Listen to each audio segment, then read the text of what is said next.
Let us start iconic chapter, legendary chapter of accounting, financial statement with adjustments.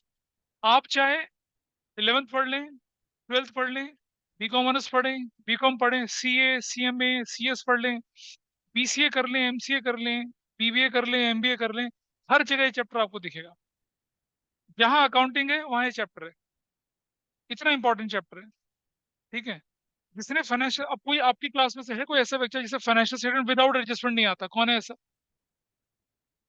Without adjustment नहीं आता है? नहीं आता? कहाँ है तुम्हारे राइट एंड लेफ्ट? अब मैंने ग्रुप में मैसेज डाला था आज, इस चैप्टर को मिस मत करना।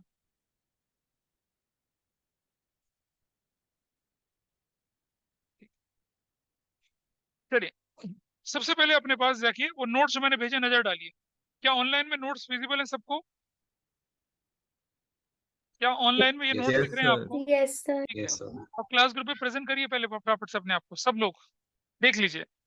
आपके सामने कुछ पॉइंट्स हैं जो मैंने येलो से हाईलाइट कर रखे हैं। जो येलो से हाईलाइट कर रखे हैं वो है आपके सिलेबस में। नोट ये 1 दिख रहा है सामने, 1, 3, 4, 5, 6, 7, 7 नहीं है, 8, 9, 10, 11, 13, 14, 15, 16, 17 है। ये जो 24 है ये सिलेबस का पार्ट नहीं, लेकिन आपकी बुक में दिखता है तो टीचर एग्जाम में क्वेश्चन दे देते हैं।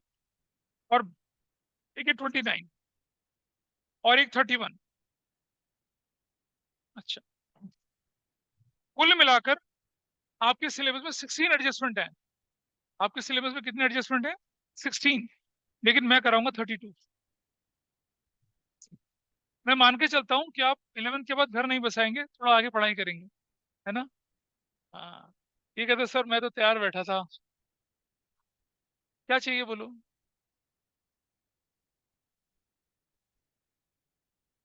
क्या चाहिए? चाहिए किसी को? आइए देखते हैं, एक एक करके पढ़ना शुरू करते हैं। कैसे सॉल्व करेंगे इनके क्वेश्चन वो बताऊंगा। पहले समझिए, पहला वाला ये हमने पढ़ा हुआ है, ये हमने करा हुआ है। सीनियर्स प्लीज पीछे से, छोटे बच्चों का टाइम है। Closing stock at the end of the year given है। आप जानते हैं क्या करते हैं इसका? इसे आप कहाँ डालते हैं? बैलेंस शीट की एसेट साइड में शो करते हैं और ट्रेडिंग अकाउंट की क्रेडिट साइड में शो करते हैं। मालूम है? पहला एडजस्टमेंट यही था। बिंगो, कितने आराम से हो गया। करना आ गया, समझ में आया? पहले ऐसे करते हैं, पहला वाला एडजस्ट इसी तरह से करना है। ठीक है जी। दूसरा, अब जरा समझिए, क्वेश्चन में लिखा outstanding expenses, accrued expenses, expenses due but not yet paid, expenses still to be paid, unpaid expenses, सब सिनोनिम्स हैं, किसी भी नाम से आ सकता है। दो चीजें, अगर ये एक्सपेंस डायरेक्ट हुआ या एक्सपेंस इनडायरेक्ट हुआ तो कैसे ट्रीट करेंगे? अगर एक्सपेंस डायरेक्ट हुआ तो आप जाएंगे कहां पर? ट्रेडिंग अकाउंट में जाएंगे, वहां लिखेंगे एक्सपेंस प्लस आउटस्टैंडिंग और लायबिलिटी साइड चले जाएंगे। अगर एक्सपेंस इनडायरेक्ट हुआ जैसे सैलरीज है तो प्रॉफिट लॉस की डेबिट साइड में जाएंगे प्लस आउटस्टैंडिंग और लायबिलिटी में। कैसे करते हैं मैं करके दिखा रहा हूँ अभी आपको, आपके सामने एग्जांपल से शो कर रहा हूँ। ठीक है, देखिए जरा, नोट करते चलिए साथ साथ। ये है ट्रायल बैलेंस। ठीक है, डेबिट लिखा है, क्रेडिट लिखा है। लिखा है वेजेस 10,000 का, लिखा है सैलरीज 30,000 रुपीज की। ठीक है, ऐसे लिखा हुआ है इस तरह से। एडजस्टमेंट में लिखा हुआ है क्या? Outstanding wages ₹2,000, outstanding salaries ₹5,000, outstanding factory rent ₹3,000, outstanding commission, outstanding मैं लिख देता हूँ यहाँ पर क्या, सेलिंग एक्सपेंसेस ₹1,000। ये एडजस्टमेंट है आपके पास। This is information. Trial balance में तो ऐसे दे रखा होता है ना आपके पास, ऐसे इन्फॉर्मेशन दे रखी है। कैसे सॉल्व करेंगे वो मैं दिखा रहा हूँ आपको। ठीक है, यहाँ मैं क्या कर रहा हूँ आपके सामने, ट्रेडिंग अकाउंट बना रहा हूँ इधर ऐसे करके, इधर बना रहा हूँ मैं प्रॉफिट एंड लॉस अकाउंट ऐसे करके, ऐसे करके इधर बना रहा हूँ मैं आपके सामने balance sheet. This is asset side, this is liability side. Guys, you're simply wasting your time, बातें ना करो प्लीज, बी प्रोडक्टिव। चल करें। This is debit side, this is credit side, this is credit side, this is debit side.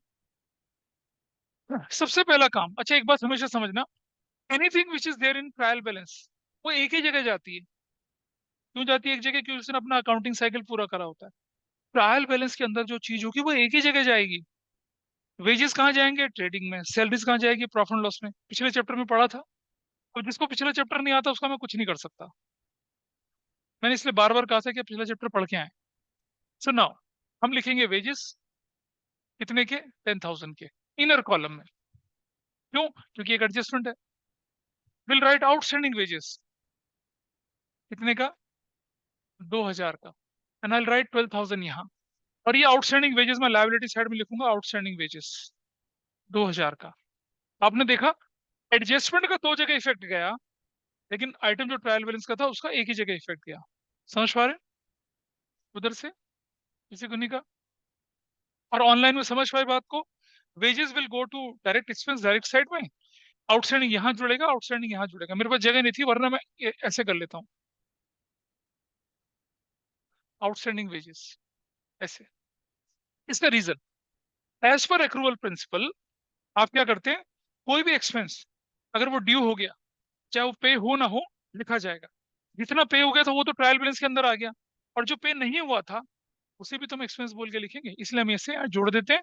पर क्योंकि नहीं पे किया था वो हमारे लिए क्या बन गया? लायबिलिटी बन गया। तो जो नहीं पे किया इट इज एन एडजस्टमेंट ऊपर, क्योंकि एक्सपेंस बन गया वो, और क्योंकि नहीं पे किया इसलिए लायबिलिटी। भाई साहब इस तरह से चलता है। हिसाब बराबर हो गया, ये पार्ट पूरा हो गया और ये पार्ट पूरा हो गया। अगला आइटम सैलरीज, आई राइट सैलरीज। सैलरीज कितने की लिख रहा हूँ मैं? देखिए यहाँ पर, what is the value salaries? 30,000। Easy, easy. क्या एडजस्टमेंट है? 5,000 प्लस आउटस्टैंडिंग सैलरीज 5,000। क्या वैल्यू हो जाएगी? 35,000। And you will write outstanding salaries 5,000। कुछ लोग पता क्या करते हैं? 35,000 लिख देते हैं, जैसे मैं लिखने वाला था बुढ़ापे के झोंके में। वो रही ना, वो थोड़ी ऐड कर देते हैं लोग। एरर, मतलब एरर ठीक करते समय भी एरर कर रहे हैं। ऐसा करते हैं। This part is done. Outstanding factory rent कहाँ जाएगा भाई? ये outstanding factory rent, trading balance sheet तो जाना है, लेकिन रेंट आउटस्टैंडिंग था, नहीं पे किया, तो मैं लिखूंगा यहाँ पर क्या? Factory rent. अरे बेटा ये दे तो रखा 5,000, सॉरी 10 है। हाँ तो मान लो पूरा का पूरा फैक्ट्री रेंट नहीं पे करा, ये भी तो हो गया। अगर दे रखा तो जोड़ दो, नहीं दे रखा तो अलग से लिख दो। कितना? फैक्ट्री रेंट कितने का? 3,000 का। और यहाँ लिखेंगे क्या? आउटस्टैंडिंग फैक्ट्री रेंट कितने का? 3,000 का। ऐसे करना है। आउटस्टैंडिंग सेलिंग एक्सपेंसेस क्या लिखेंगे? Selling expenses. आउटस्टैंडिंग लिखने की जरूरत ही नहीं है, it's an obvious meaning. Profit and loss में डेबिट करने का मतलब एक्सपेंस तो हो गया था ना, पेमेंट नहीं हुई थी बस। Expenses due but not yet paid, इसका मतलब ये है। तो ड्यू होते तो प्रॉफिट एंड लॉस में चला जाएगा ना ये। अकाउंटिंग इक्वेशन याद करते, ड्यू होते कैपिटल से माइनस करते थे ना, एक्सपेंस मान लेते थे उसको। तो हमने क्या कर दिया? सेलिंग एक्सपेंस कितने का? 1,000 का। और यहाँ लिखेंगे क्या? आउटस्टैंडिंग सेलिंग एक्सपेंसेस 1,000 का। ये मैं समझाना चाह रहा था आपको कि अगर हेडिंग है तो उसमें जोड़ दो, नहीं है हेडिंग तो अकेला लिख दो, लेकिन दो जगह जाएगा, एक इधर और एक इधर, एक इधर एक इधर। अगर सैलरी था, अगर मान लो सेलिंग एक्सपेंस ऑलरेडी था तो उसके अंदर जोड़ देता। हाँ कैसे लिखा ना यहाँ पर, तब आउटस्टैंडिंग बोल के लिखते। हाँ तुम कर दो फैक्ट्री रेंट आउटस्टैंडिंग ब्रैकेट में लिख दो, ब्रैकेट में लिख दो। भाई प्रॉफिट एंड लॉस अकाउंट में तो वो जाएगा, चाहे वो पे हो चाहे ना पे हो। और दूसरा इफेक्ट, इसकी लायबिलिटी बन गई। दिस इज द ट्रीटमेंट कि अगर कोई भी एक्सपेंस आउटस्टैंडिंग हो कैसे एडजस्ट करते हैं? और हम क्या कर रहे हैं? रेक्टिफिकेशन ऑफ एरर ही तो कर रहे हैं। भूल गए? लिख दो उससे आप। डाउट मुझसे मुझसे पूछो। हाँ, अगर वो एडजस्टमेंट की फॉर्म में हो तब, यहाँ तब दो जगह जाएगा। अच्छा सुनो, अब एक और चीज सुनना, ध्यान से सुनना जरा। मैं लिख रहा हूं यहाँ पर क्या? आउटस्टैंडिंग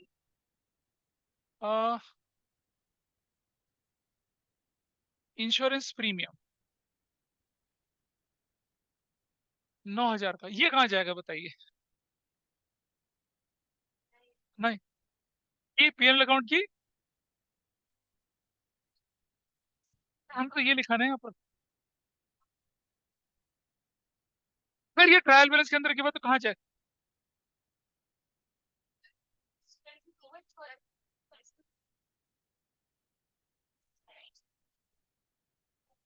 यार एक बार बताओ कहाँ जाएगा ये? कोई वोटिंग नहीं है, कंसेप्ट है ये। कहाँ जाए? पीएनएल की क्रेडिट साइड में। ऑनलाइन बताएगा कोई कहाँ जाएगा ये outstanding insurance premium? Sir PNL की डेबिट साइड पे। कौन बोली? अद्वै का बोली? Yes sir. हाँ, सर पीएनएल की डेबिट साइड पे। Absolutely wrong. Understand understand the concept now. सुनो बेटा, अगर कोई चीज ट्रायल बैलेंस के अंदर दे रखी है, अपना अकाउंटिंग साइकिल पूरा कर चुकी है, रुक जाना। तो हमने पढ़ा था क्रेडिट साइड की आइटम दो चीज होती हैं, या तो इनकम या लायबिलिटी। आउटस्टैंडिंग इंश्योरेंस इनकम तो है नहीं, लायबिलिटी है। कहाँ जाएगा? आउटस्टैंडिंग इंश्योरेंस प्रीमियम कितने का जाएगा? 9,000। बट क्या? आउटस्टैंडिंग एक्सपेंस है। अरे सुनो बेटा, याद करो, एक्सपेंस नॉमिनल अकाउंट होता है। एक्सपेंस क्या होता है? आपका एक्सपेंस होता है, लेकिन उसके साथ अगर आउटस्टैंडिंग शब्द लग जाए तो लायबिलिटी बन जाती है। उसके साथ एडवांस शब्द लग जाए तो क्या हो जाता है? एसेट्स बन जाती है। याद करो, सिर्फ एक्सपेंस लिखा है तो नॉमिनल अकाउंट, लेकिन आउटस्टैंडिंग एक्सपेंस बोलते पर्सनल अकाउंट बन जाता है। सैलरी लिखा है, नॉमिनल अकाउंट, एडवांस सैलरी बोलते पर्सनल अकाउंट बन गया। और अंडरस्टैंड, बैलेंस शीट के अंदर क्या जाते हैं? सिर्फ पर्सनल और सिर्फ रियल। नॉमिनल अकाउंट तो बैलेंस शीट के अंदर जा ही नहीं सकता ना। कुछ बच्चे बोलेंगे फिर आपने ये क्या कर दिया? अरे ये तो आउटस्टैंडिंग हो गए ना, आउटस्टैंडिंग होते ही पर्सनल अकाउंट बन गए। वेजेस या तो एडवांस या आउटस्टैंडिंग तब बैलेंस शीट में जाएगा, अदरवाइज वो बैलेंस शीट के अंदर जा ही नहीं सकता।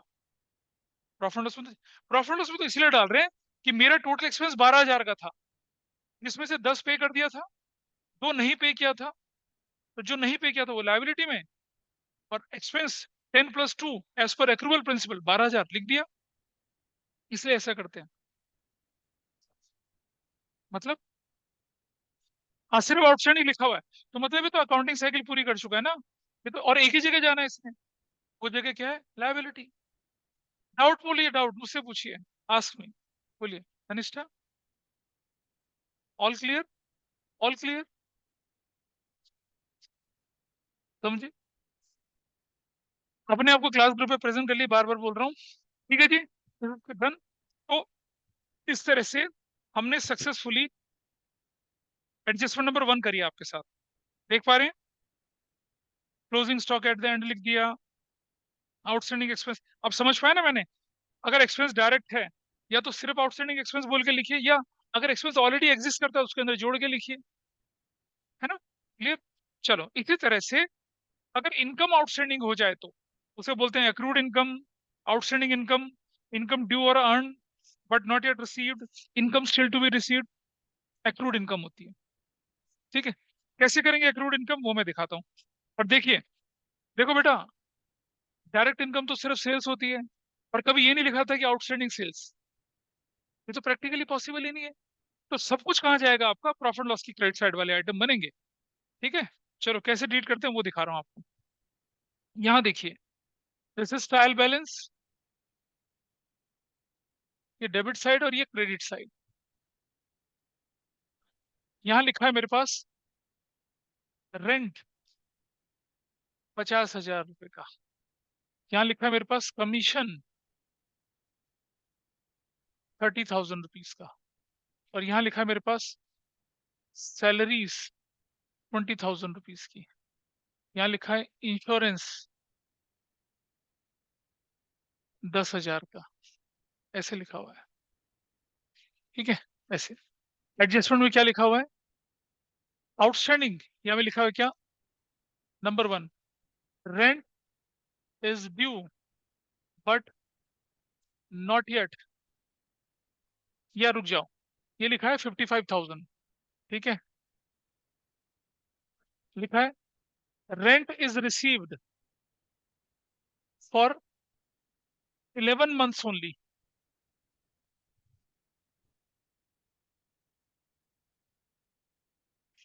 रेंट कितने का मिला? सिर्फ 11 मंथ्स का। Number 2, commission is due but not yet received, 3,000 की, ऐसे लिखा। बाकी कोई एडजस्टमेंट नहीं है, सिर्फ इतना लिखा है। चलिए, अब मैं बनाता हूं यहाँ पर क्या, ट्रेडिंग अकाउंट। ट्रेडिंग तो बनेगा नहीं इसमें, ट्रेडिंग तो बनना ही नहीं है, क्योंकि आइटम ट्रेडिंग के तो है ही नहीं। Commission is due but not yet received, 3,000, ऐसे ऐसे। चलिए, प्रॉफिट एंड लॉस अकाउंट, और ये है बैलेंस शीट। पहला आइटम उठाइए, रेंट। अब क्योंकि रेंट क्रेडिट साइड में, या तो इनकम या लायबिलिटी, लायबिलिटी तो है नहीं है, इनकम है, लिखते हैं रेंट। क्रेडिट साइड और ये डेबिट साइड। कितने कितने का रेंट? रेंट 55,000। और सुनो, जो ट्रायल बैलेंस में रेंट होता है वो एनुअल होता है। एनुअल मतलब 12 महीने का, है ना, 12 महीने का। ठीक है, अब कहते हैं कि सिर्फ 11 मंथ का पे किया, 11 मंथ का रिसीव हुआ, है ना, 11 मंथ का रिसीव हुआ। 55,000 इज फॉर 11 मंथ, एक महीने के लिए कितने? 5,000। तो कितना आउटस्टैंडिंग है रेंट? 5,000। एड एक्रूड रेंट या आउटस्टैंडिंग रेंट, कितना? 5,000, 60,000। और कोई इनकम अगर आपको मिलने से नहीं मिलेगी तो वो आपके लिए एसेट्स बन जाएगी। क्या बनेगी आपके लिए? एसेट्स। एसेट साइड में जाऊंगा, क्या लिखूंगा? आउटस्टैंडिंग या एक्रूड रेंट, कितने का? 5,000 का। दो जगह इफेक्ट चला गया इसका, एडजस्टमेंट का दो जगह इफेक्ट दिया। शुभांकर समझ पा रहे हो? ये पूरा कर दिया और ये पूरा कर दिया। ऑनलाइन में समझ में बात आई? पर्व को, हिमांग को, अद्वैका, अश्मित, ईशा, समझ यस में आ रहा सर। है कुछ? Yes sir. या ऊपर से यस निकल रहा सर। है? सर एक बार लास्ट वाला पॉइंट रिपीट कर। Rent received for 11 month, rent मिला सिर्फ 11 महीने के लिए, और मिला हुआ कितना? 55,000। 55,000 अगर 11 मंथ के लिए है तो एक महीने के लिए 5,000। रेंट तो 12 महीने का मिलना चाहिए था ना, 5,000 रुपये रेंट आउटस्टैंडिंग है। Income due but not received plus 5,000, और एसेट्स में डाल दिया, हो गया ट्रीटमेंट पूरा। बोलिए, ध्रुवराज नहीं दिख रहा आज क्लास में, फिर उदय सिंह साहनी नहीं दिख रहे हैं। इधर ओके, उन्हीं का कुछ पता चल रहा है? आपको पता चल रहा है कुछ थोड़ा थोड़ा? कुंजम कुंजम, अच्छा, ये यही आता है मुझे, और कुछ नहीं आता।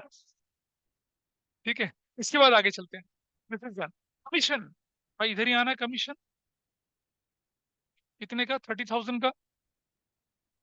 Commission is due but not received 3,000, तो प्लस एक्रूड कमीशन कितने का? 3,000 का, दिस इज 33,000। और कहाँ चला जाएगा? एक्रूड कमीशन 3,000 का, इजी, दो जगह चला गया, खत्म। ये दोनों आइटम जो हैं ये तो एक्सपेंस है ना। अबे प्रॉफिट एंड लॉस क्या है ये? सैलरीज, यू शुड बी, और इंश्योरेंस 10,000। और इन पे कोई एडजस्टमेंट थी नहीं, इसलिए एक जगह पे गए और काम खत्म। क्या हो क्यों रहा है फिर?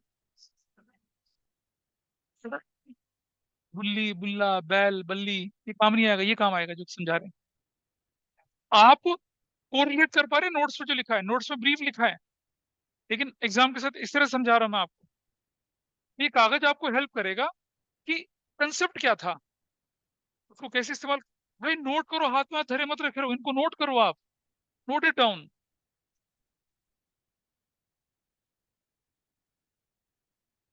हाँ, चलो देखिए नेक्स्ट। अब आ गया आपके पास नंबर 4। अब जरा ध्यान से समझना, ये मैं बहुत कैटेगोरिकली बोल रहा हूँ आप लोगों को कि भाई जरा समझिए कि प्रीपेड एक्सपेंसेस इसके सिनोनिम्स है। एडवांस एक्सपेंसेस, यहां तक तो लोगों को याद रहता है। Unexpired expenses, expenses carried forward याद ही नहीं रहता। वो कहते हैं ये क्या आ रहे हो आप। अरे सुनो भाई, 50,000 का एक्सपेंस पे किया, जिसमें 10,000 अनएक्सपायर्ड था, एडवांस हो गया ना, बेनिफिट ही नहीं मिले। 50,000 का एक्सपेंस था, 20,000 कैरी फॉरवर्ड कर दिया, इसका मतलब सिर्फ 30,000 यूज हुआ, 20,000 एडवांस था। ठीक है, अब जरा एक्सपेंस अगर आपने 50,000 के पे करे, उसमें से 20,000 अनएक्सपायर्ड है, तो माइनस होंगे ना उसमें से, और एसेट्स बनेंगे। हम 50 का 50 थोड़ी मान सकते हैं अपना एक्सपेंस। तो expenses paid 50,000, out of that 20,000 is advance. तो 50, 20 माइनस करो, 30 will be your real expense. 20,000 तो एडवांस थे ना, they don't deserve to be there in the profit and loss account. उन्हें उठा के कहाँ डाल देते हैं हम, एसेट साइड में डालते हैं। कैसे ट्रीट करेंगे वो दिखा रहा हूँ आपको। ठीक है, तो जरा देखिए, अगर एक्सपेंस डायरेक्ट थे, क्या करा, उसमें से माइनस कर दिया। अगर एक्सपेंस इनडायरेक्ट था, प्रॉफिट एंड लॉस से माइनस करा, और दोनों कंडीशन में कहाँ डाल दिया, direct indirect profit and asset side balance sheet में डाल दिया, बिंगो। चलो करके दिखाता हूँ कैसे। ये है ट्रायल बैलेंस। अभी नोट करते चलो बेटा, नोट करते चलो, मजाक नहीं आपकी बार। यहाँ लिखते हैं वेजेस 50,000 रुपए के, यहाँ लिखा सैलरीज 30,000 रुपीज की, यहाँ लिखा एडवांस इंश्योरेंस प्रीमियम 10,000 का, यहाँ लिखा एडवांस रेंट 15,000 का। ऐसे लिखा हुआ ऑलरेडी, दिस इज रिटर्न। ठीक है, और एक और चीज लिख रहा हूँ, देखो ध्यान से देखना जरा, एक और चीज देखना जरा। एडवांस सैलरीज 70,000 की, ये दे रखा है क्वेश्चन, कितना चीज गिवन है। हाँ, सैलरी, सैलरी दे रखी है और एडवांस भी दे रखी है। बहुत बढ़िया, गजब। चलो, adjustment, advance wages ₹5,000। Number 2, advance salaries ₹8,000। बस दो ही एडजस्टमेंट हमारे पास, हमने दो लिखे बस।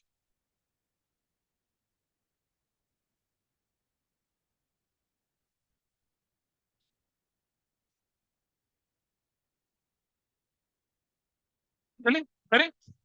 हाँ, एडवांस सैलरीज है, चलो करते हैं। यहाँ देखिए हम लोग, ट्रेडिंग अकाउंट,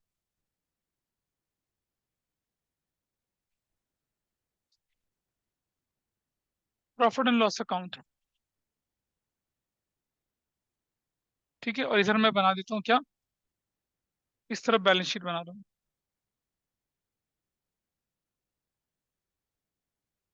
ट्रेडिंग अकाउंट यहाँ बनाता हूँ, ताकि आप लोगों को गलत फहमी ना हो। ठीक है, इसको बना देते हैं प्रॉफिट एंड लॉस अकाउंट, इसको बना देते हैं बैलेंस शीट,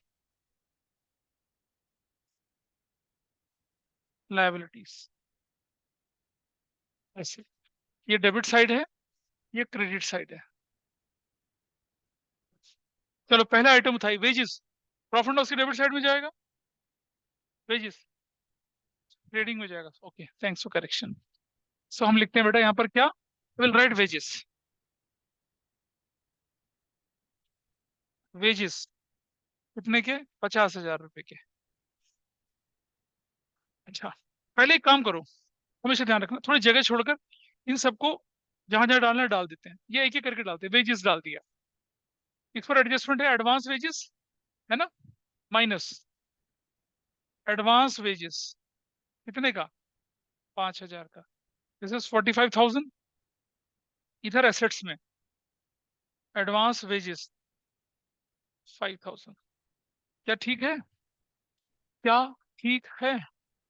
दिस एडजस्टमेंट दो जगह जाना तो दो जगह चला गया।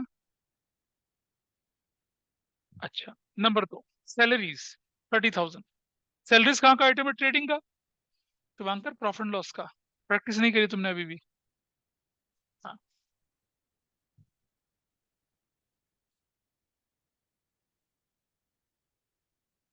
सैलरीज कितने की है बताइए? 30,000 की। ऐसे कर लिया, ठीक। क्वेश्चन में क्या लिखा है? एडवांस सैलरीज 8,000 की, माइनस करिए, माइनस एडवांस सैलरी।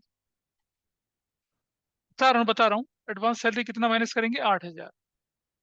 यहां से जो माइनस होगा वो 8,000 माइनस होगा। ये वाली थोड़ी है ये तो।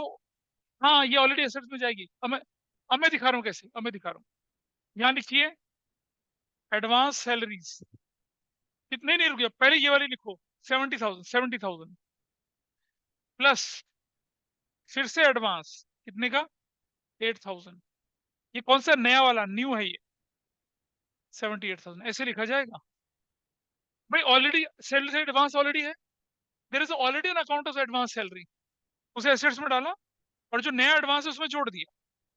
और एडजस्टमेंट तो नया एडवांस की है ना, वो यहाँ भी जाएगा और वो यहाँ भी जाएगा। 22,000 दो जगह पे कौन सा जाएगा? जो एडजस्टमेंट है, जो ट्रायल बैलेंस के अंदर है, वो एक ही जगह जाएगा। इतना ध्यान रखना, ठीक है। ये मैं थोड़ा मुश्किल करके बता रहा हूँ, बुक्स में इतना मुश्किल नहीं होता है ना, ठीक। जैसे रुके, पढ़ा हुआ है ना स्कूल में पढ़ा हुआ है। क्या बात है, दिस इज डन। बोलो, ये अभी बताएंगे ना इसको। अभी रुक जाओ। अरे एडवांस रेंट अगर एसेट साइड डेबिट में दिख रहा तो या तो एसेट्स या एक्सपेंस। एक्सपेंस तो है नहीं है, एसेट्स है। अगर कुछ ना बोला जाए तो ऑफिस का मान के चलते हैं। ये देखिए, एडवांस रेंट कितने का? 15,000 का। और हो गया आपका question, this is done. Advance salaries हो गया। एडवांस इंश्योरेंस प्रीमियम कहाँ है? अच्छा, ये वाला नहीं डाला ना, नहीं डाला नहीं, ये डाल दिया, ये भी डाल दिया, ये नहीं डाला। लो, एडवांस इंश्योरेंस प्रीमियम कितने का? हो गया ट्रीटमेंट पूरा। तो आपको आउटस्टैंडिंग एक्सपेंसेस, आउटस्टैंडिंग इनकम यानी एक्रूड इनकम, एडवांस एक्सपेंसेस का पता चल गया। अब लेके चलेंगे हम, हाँ, एडवांस इनकम या income not due but received, advance income या अर्नड इनकम लेके चलिए। इसे नोट कर लीजिए, पहले नोट करिए। नेक्स्ट देखिए भाई, अगला अब आया इनकम रिसीव्ड इन एडवांस। देखो बेटा, इनकम रिसीव्ड इन एडवांस सिर्फ इनडायरेक्ट वाली होगी। सेल्स तो नहीं बोलते ना, सेल्स रिसीव्ड इन एडवांस, तो सिर्फ प्रॉफिट लॉस में जाएगी और वहां से माइनस हो जाएगी और लायबिलिटी साइड में चली जाएगी। कैसे? वो दिखा रहा हूँ करके। कैसे दिखाता हूँ, ये देखिए। इनकम रिसीव्ड इन एडवांस कैसे दिखते हैं वो देखिए।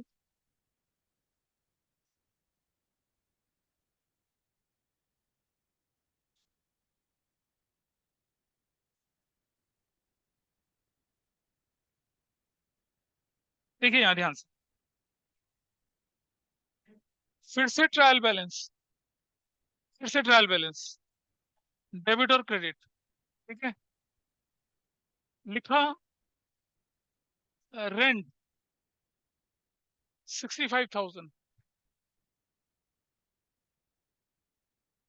आगे करके आना पूरी, मतलब पूरी क्विक रेशियो की करके आओगी।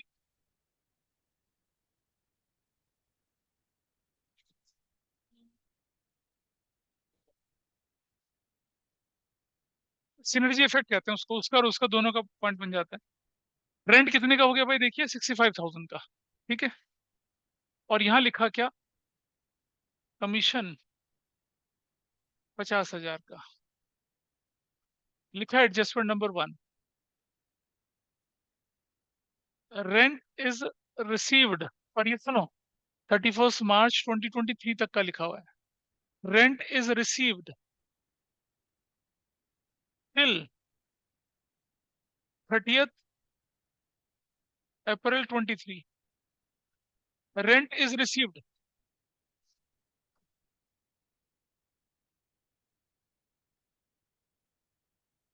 Annual rent is received till 30th April 2023। Number 2, advance commission, commission received ₹8,000। ये है आपका, इसका मतलब समझ पा रहे हो,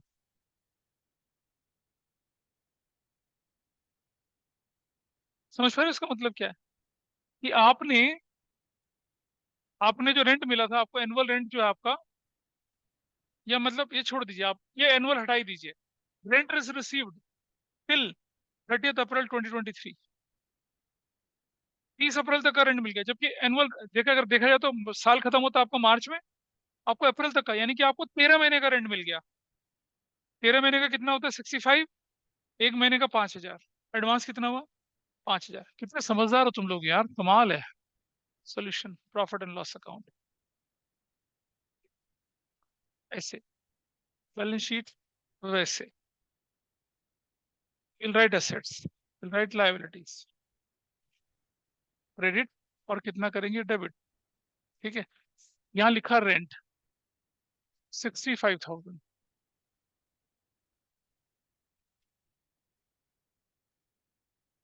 65,000, ठीक है, माइनस एडवांस 5,000, 60,000। और एडवांस रेंट अगर आपको मिल गया तो वो आपके लिए लायबिलिटी है ना, तो यहाँ लिखेंगे क्या, एडवांस रेंट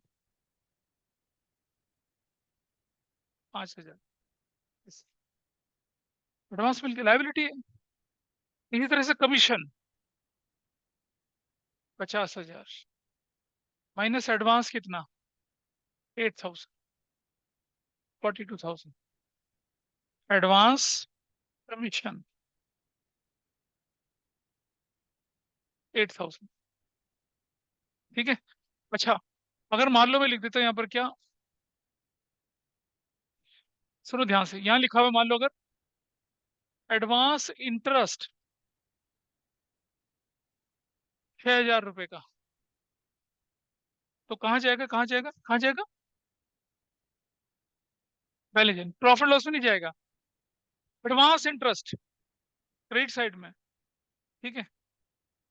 क्रेडिट साइड का आइटम है तो इनकम है, लायबिलिटी ना, इनकम तो है नहीं, लायबिलिटी क्या, एडवांस इंटरेस्ट, कितने का दिखेगा, ऐसे दिखेगा, ऐसे। क्या गड़बड़ है बताइए, समझे क्या नहीं आया, बताओ क्या गड़बड़ है। हाँ, इनकम एडवांस नहीं हो सकती है, इंटरेस्ट आप लेना देना दोनों करते हो ना, क्यों जाएगा, एडवांस होते ही वो एक्सपेंस और इनकम तो रहता ही नहीं है ना, किसी भी, देखो मैं एक एक फ्लो चार्ट बना के दिखाता हूँ, रुक जाओ, ये यहाँ की नोट कर लिया था सभी ने, अब जरा समझिए, मैं दिखा रहा हूँ आपको, ये एक कंसेप्चुअल एरर है, इसका मतलब है मौलिक कि तुमने पिछले चैप्टर की प्रैक्टिस नहीं करी है, सीधी सी बात है। वो मुझे लगता है टॉपर से extramarks.com से उठा उठा के करें, मुझे क्या पता क्यों करेगी। देखिए जरा ध्यान से देखिए, समझना, अगर लिखा है वेजेस, ठीक है, तो ये क्या है, एक्सपेंस है। अगर लिखा है एडवांस वेजेस, तो क्या है, वो एसेट्स है। अगर लिखा है आउटस्टैंडिंग वेजेस, तो क्या है, वो लायबिलिटी है। अगर सिर्फ वेजेस लिखा है तो वो क्या बनता है, एक्सपेंस है। लेकिन अगर उसके साथ एडवांस लग गया तो एसेट्स है, आउटस्टैंडिंग लग गया तो हाँ, advance wages, paid wages in advance, तो क्या है वो, एसेट्स है। और अगर आउटस्टैंडिंग है तो बेटा समझिए, किसी भी एक्सपेंस के साथ अगर आउटस्टैंडिंग शब्द लगा, आउटस्टैंडिंग एक्सपेंस, तो वो लायबिलिटी बन जाएगी। और अगर एडवांस एक्सपेंस शब्द लगा तो क्या बन जाएगा, वो एसेट्स बन जाएगा। यहाँ एडवांस इंटरेस्ट लिखा हुआ है ना, लेकिन कहाँ डाला हुआ है, क्रेडिट साइड में डाला हुआ है। इसका मतलब कि आपने इनकम एडवांस में ले ली, या तो ये लायबिलिटी है या इनकम है। इनकम तो है नहीं, एडवांस सब तो इनकम तो रहेगी नहीं, वो क्या बन जाएगी। दूसरी तरफ देखिए, इधर देखिए, इनकम अगर लिखा है, इनकम, इनकम तो नॉर्मल इनकम ही है, ठीक है। लेकिन अगर लिखा है आउटस्टैंडिंग और एक्रूड इनकम, तो वो क्या बन जाएगी, एसेट्स, ठीक है। लेकिन अगर बोल दे क्या, एडवांस इनकम, क्या बन जाएगी, वो लायबिलिटी। और दूसरा ट्रायल बैलेंस में किस तरफ दिख रही है वो, ठीक है। अगर यहाँ लिखा रहता, देखो ऐसे, ये है ट्रायल बैलेंस, ये ट्रायल बैलेंस, ठीक है। मैं तुम्हारा यही डाउट यहाँ पर ही क्लियर कर देता हूँ, ये हटा दूं थोड़े एडजस्टमेंट यहाँ से। यहाँ में लिखता क्या, एडवांस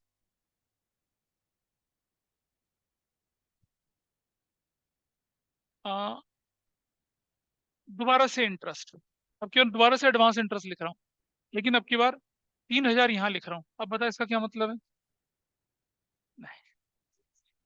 डेबिट साइड में अगर आइटम है ये, तो या तो एक्सपेंस, वो तो है ही नहीं, एसेट्स। यहाँ लिखेंगे क्या, एडवांस इंटरेस्ट, कितने का, 3,000। और सुनो, किसी को बेवकूफ बनाना ना, तो कैसे लिखूंगा मैं, ऐसा लिखूंगा। अब बताओ, समझ में आई बात। तो इसको देखते बच्चा चक्कर खाएगा, कहते ये क्या हो रहा है, एडवांस इंटरेस्ट लिखा हुआ है। अगर डेबिट में है तो क्या है वो, एसेट्स। क्रेडिट में तो क्या लिखा हुआ, ऐसे करके लिखा हुआ है। देखो, अगर लिखा हुआ है रेंट, लिखा हुआ है फिर 65,000, रेंट यहाँ 5,000 भी लिखा हुआ है, इसका क्या मतलब है। डेबिट साइड में अगर रेंट लिखा हुआ है एक्सपेंस वाला, क्रेडिट साइड में रेंट लिखा हुआ तो क्या, इनकम वाला। तो मैं यहाँ लिखूंगा रेंट, कितने का, 5,000 का। ये होता है इसका मतलब। तो कई बार आपके अच्छा, जैसे मान लो यहाँ लिखा हुआ है क्या, रिटर्न, कितने की, रिटर्न 13,000 की, और कितने की, 15,000 की। बताइए क्या मतलब है इसका। डेबिट वाला कौन सा रिटर्न, सेल्स रिटर्न। क्रेडिट वाला कौन सा रिटर्न, परचेज रिटर्न, ठीक है। अच्छा, अगर लिखा हुआ है यहाँ पर क्या, डिस्काउंट। अब बताइए, डिस्काउंट अलाउड, क्रेडिट वाला क्या, डेबिट वाला डिस्काउंट अलाउड, क्रेडिट वाला डिस्काउंट रिसीव्ड, ऐसे लिखा हुआ है। समझ पा रहे हैं। अच्छा, अगर लिखा हुआ है, अगर लिखा हुआ है, देखो, सेल्स एंड परचेजेस, बताओ, लोग पता है क्या कहते हैं, डेबिट वाला सेल्स, क्रेडिट वाला नहीं, नेचर थोड़ी बदलेगा। डेबिट वाला परचेज होगा, क्रेडिट वाला सेल्स होगा। इसका मतलब ये है, सेल्स तो क्रेडिट ही होगा ना, क्या तुमने कैसे भी लिख दिया उसको। सेल्स हमेशा क्रेडिट वाला रहेगा, परचेज हमेशा डेबिट वाला रहेगा। ऐसे करके हम इन चीजों को देख के चलते हैं। तो देखिए, कितने एडजस्टमेंट मैंने आपके साथ किया आज, उस पर नजर इनायत करिए जरा। Number 1, number 2, number 3, number 4, number 5 किया, नंबर 5 तक ही किया मैंने, ठीक है। इसके बाद वाले एडजस्टमेंट मैं कराऊंगा, अभी नहीं कराऊंगा, क्योंकि मैं देख रहा हूँ बहुत सारे बच्चे एब्सेंट हैं, ताकि उनको भी चांस मिले। क्योंकि ये चैप्टर बहुत इंपॉर्टेंट है, इसे खराब करने का मतलब है 12th की कम से कम फर्स्ट बुक जो 36 नंबर की होती है, उस पर इफेक्ट पड़ता है। 36, 36 आउट ऑफ 80, 36 मार्क्स पर 27 वाला पास होता है। पासिंग मार्क्स तो डूबे पूरे, पूरी एक एक चैप्टर में एक एक जगह पे उसका इफेक्ट दिखेगा। मैं चाहूँ तो सीनियर की किताब उठा के दिखा सकता हूँ आपको। जो भी करवाए इसे रिवाइज करें, होमवर्क कुछ भी नहीं है, पुराना वाला आप पेंडिंग पूरा करेंगे, ठीक है। सो आज की क्लास हम यहीं वाइंड अप करते हैं, ठीक है। Bye bye.